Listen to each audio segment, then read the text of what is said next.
পরম করুণাময় ও অসীম দয়ালু আল্লাহর নামে শুরু। হে চাদর আবৃত, উঠুন, সতর্ক করুন, আপনার পালনকর্তার মাহাত্ম্য ঘোষণা করুন। আপন পোশাক পবিত্র করুন এবং অপবিত্রতা থেকে দূরে থাকুন। অধিক প্রতিদানের আশায় অন্যকে কিছু দেবেন না এবং আপনার পালনকর্তার উদ্দেশ্যে সবর করুন। যেদিন সিংগায় ফুঁক দেওয়া হবে সেদিন হবে কঠিন দিন। কাফিরদের জন্য এটা সহজ নয়। যাকে আমি অনন্য করে সৃষ্টি করেছি তাকে আমার হাতে ছেড়ে দিই।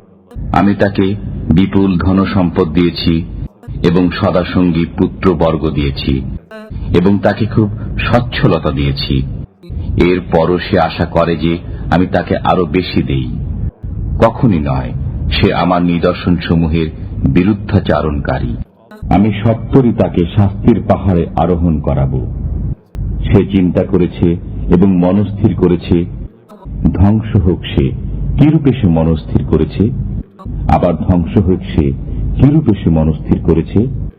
সে আবার দৃষ্টিপাত করেছে, অতঃপর সে ভ্রু কুঞ্চিত করেছে ও মুখ বিকৃত করেছে, অতঃপর পৃষ্ঠ প্রদর্শন করেছে ও অহংকার করেছে। এরপর বলেছে, এ তো লোক পরম্পরায় প্রাপ্ত জাদু বই নয়, এ তো মানুষের উক্তি বই নয়। আমি তাকে দাখিল করব অগ্নিতে। আপনি কি বুঝলেন অগ্নি কি?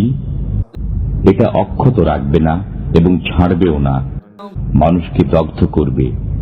এর উপর নিয়োজিত আছেন 19 জন ফেরেশতা। আমি জাহান্নামের তত্ত্বাবধায়ক ফেরেশতাই রেখেছি।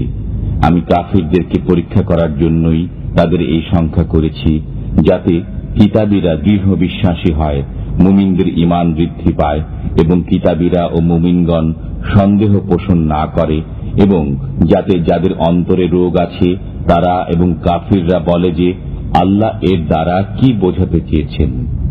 এমনিভাবে আল্লাহ যাকে ইচ্ছা পথভ্রষ্ট করেন এবং যাকে ইচ্ছা সৎ পথে চালান।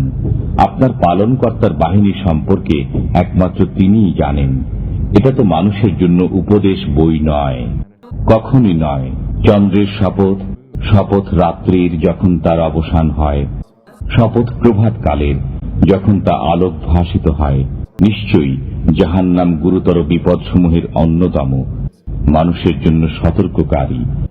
তোমাদের মধ্যে যে সামনে অগ্রসর হয় অথবা পশ্চাতে থাকে, প্রত্যেক ব্যক্তি তার কৃতকর্মের জন্য দায়ী।